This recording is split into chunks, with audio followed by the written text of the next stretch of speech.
Hi friends, இதயம் சீரியலில் 13th December எபிசோடில் என்ன நடக்குதுன்னு இப்போ பார்க்கலாம். இதயம் சீரியல் பற்றின அப்டேட்ஸ் தெரிஞ்சுக்க என்னோடய சேனலை சப்ஸ்கிரைப் பண்ணி வச்சுக்கோங்க.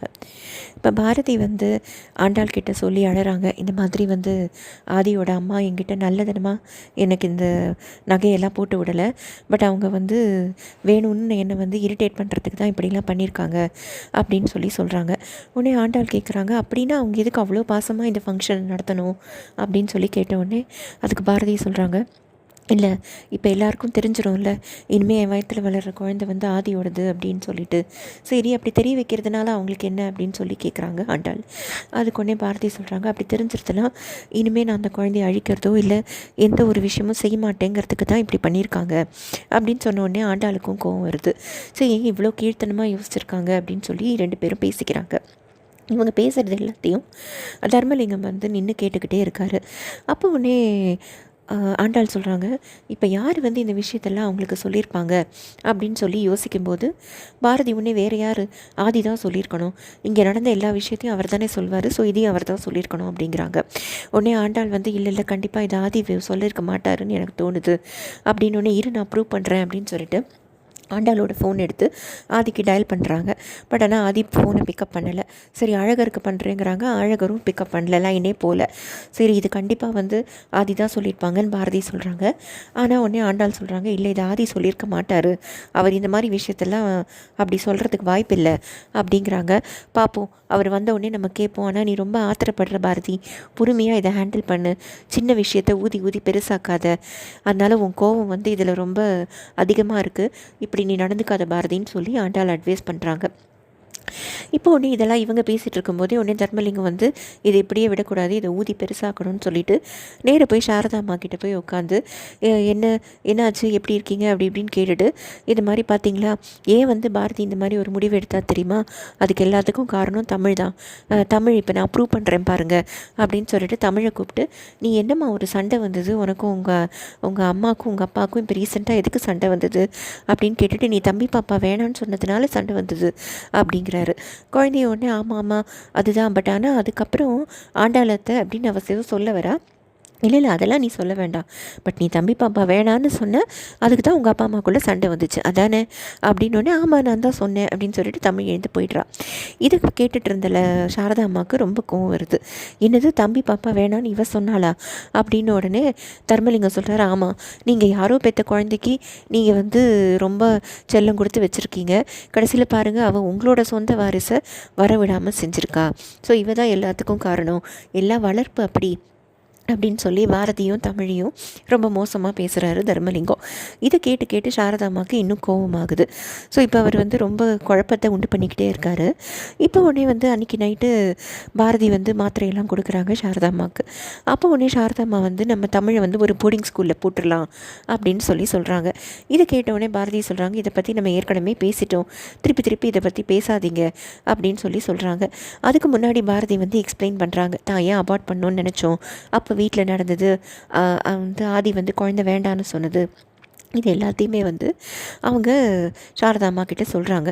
அதெல்லாம் கேட்டுட்டு அவங்க, பார்த்தியா இது எல்லாத்துக்கும் காரணம் என்ன, தமிழ் இங்கே இருக்கிறதுனால தானே, தமிழ் ஒரு போர்டிங் ஸ்கூல் நம்ம அமைச்சிட்டோன்னா எந்த பிரச்சனையும் இல்லை, ஆதி பாட்டுக்கு இந்த குழந்தைய ஏற்றுப்பான், எல்லாமே நல்லபடியாக இருக்கும், தமிழும் எந்த பிரச்சனையும் இல்லாமல் இருப்பா அப்படின்லாம் சொன்ன உடனே பாரதி ஒத்துக்கவே மாட்டேங்கிறாங்க. அவங்க மனசுக்குள்ளே நினச்சி பார்த்துக்கிறாங்க, இவங்களை பயங்கரமாக திட்டுற மாதிரி வேறு. அப்புறம் சொல்லிடுறாங்க, இதை பாருங்கம்மா இதை பற்றி இனிமேல் பேசாதீங்க, இதை பற்றி முடிவெடுக்க வேண்டியது நீங்களோ நானோ இல்லை ஆதி தான், அதனால் நீங்கள் தயவு செஞ்சு இந்த மாதிரி இதெல்லாம் பேசாதீங்க, ஆதியோட அம்மாவாக நீங்கள் இருக்கிறதுனால தான் இப்போ கூட நான் இவ்வளோ பொறுமையாக பேசிகிட்ருக்கேன் அப்படின்னு சொல்கிறாங்க. அதுக்கப்புறம் அதெல்லாம் ஒன்றும் இல்லை பாரதி, கண்டிப்பாக அவளை ஸ்கூலில் போட்டு தான் ஆகணும் அப்படின்னு இவங்க சொன்னோடனே, இப்படிலாம் நீங்கள் தொடர்ந்து பிரச்சனை பண்ணுவீங்கன்னு தெரிஞ்சுதான் நானும் ஆதியும் ஃபாரினில் போய் செட்டில் ஆகலான்னு முடிவு பண்ணிட்டோம், ஸோ இன்னும் ஒரு 10 நாள் தான் நாங்கள் ஃபாரின் கிளம்பி போயிடுவோம் அப்படிங்கிறாங்க. இதை கேட்டவுடனே சாரதாமாவுக்கு ரொம்ப கோவம் வருது. என்னது ஃபாரினா, இதை பற்றி எனக்கு யாருமே சொல்லலையே அப்படிங்கிறாங்க.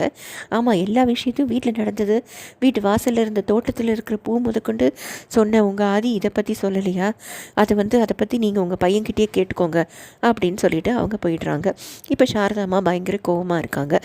இதுக்கு நடுவில் தர்மலிங்கம் அழகரோட அம்மாவை மீட் பண்ணுறாரு.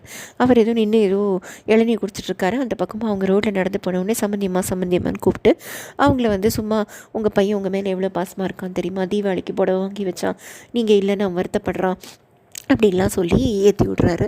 விட்டுட்டு அவர் என்ன சொல்கிறாரு, சரிம்மா உங்களுக்கு எனக்கும் புரியுது ஒரு பையன் இல்லாமல் நீங்கள் எவ்வளோ கஷ்டப்படுறீங்கன்னு, அதனால் நம்ம ஒரு முடிவுக்கு வரலாம். நீங்கள் என் வீட்டுக்கு வாங்க, என்னோடய பொண்ணு நடவடிக்கையெல்லாம் உங்களுக்கு பிடிச்சிருந்தா அவளை உங்கள் மருமகளை உங்கள் வீட்டுக்கு கூட்டிகிட்டு போங்க, இல்லை பிடிக்கலையா உங்கள் பையனை உங்கள் வீட்டுக்கு கூட்டிகிட்டு போயிடுங்க, நான் தடுத்து நிறுத்தவே மாட்டேன் அப்படின்னு சொல்கிறாரு. இதை கேட்டவுடனே அழகரோட அம்மா கேட்குறாங்க, நிஜமாக தான் சொல்கிறீங்களா அப்படிங்கிறாங்க. அதுக்கு ஒன்றே அவர் சொல்கிறாரு, சத்தியமாக சொல்கிறேம்மா, நான் வந்து பேச்சு மாறவே மாட்டேன், அதனால் நீங்கள் நான் வாங்க வீட்டுக்கு வந்து இதை நம்ம பண்ணிடலாம் அப்படின்னு சொல்கிறாரு. உடனே அழகரோட அம்மாவும் வந்து சரி நான் நாளைக்கே வீட்டுக்கு வரேன் அப்படிங்கிறாங்க. அதே மாதிரியே அவங்க சொன்னபடி அடுத்த நாள் வீட்டுக்கு வந்துடுறாங்க. இவங்க உடனே வந்து எல்லோரும் ரொம்ப யோசிக்கிறாங்க. இவர் ரொம்ப பதட்டமாக இருக்கார், தர்மலிங்கம் இவங்க வர வரைக்கும் இப்படி அப்படி நடந்துட்டுருக்காரு. அப்போவே பாட்டி சொல்கிறாங்க, அவங்க தர்மலிங்கத்தோட ஒய்ஃபை லக்ஷ்மி அம்மாவுக்கு பார்த்து, இதை பாரு, இவனோட நடவடிக்கை எதுவும் சரியில்லை, இவன் ஏதோ தப்பு பண்ண போகிறான்னு நினைக்கிறேன், என்னன்னு நீ கொஞ்சம் சூதானமாக இருந்துக்கோ அப்படின்னு சொல்லிகிட்டே இருக்காங்க. உடனே அந்த சம்பந்தியமாக வந்துடுறாங்க அழகரோட அம்மா.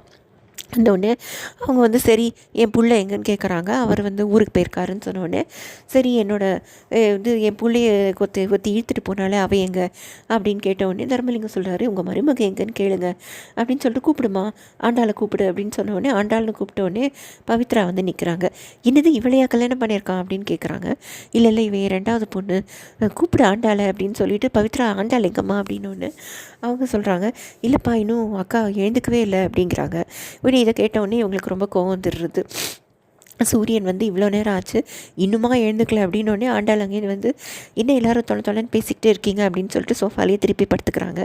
எல்லோரும் உடனே திட்டி அவங்கள எழுப்பி விட்டு உடனே யார் வந்திருக்காங்க பாரு அப்படின்னு சொன்னோடனே இவங்க திரும்பி பார்க்குறாங்க. பார்த்தா ஒரே ஆடி போய்ட்றாங்க. அத்தை நீங்கள் எப்போ வந்தீங்க அப்படின்னு கேட்குறாங்க.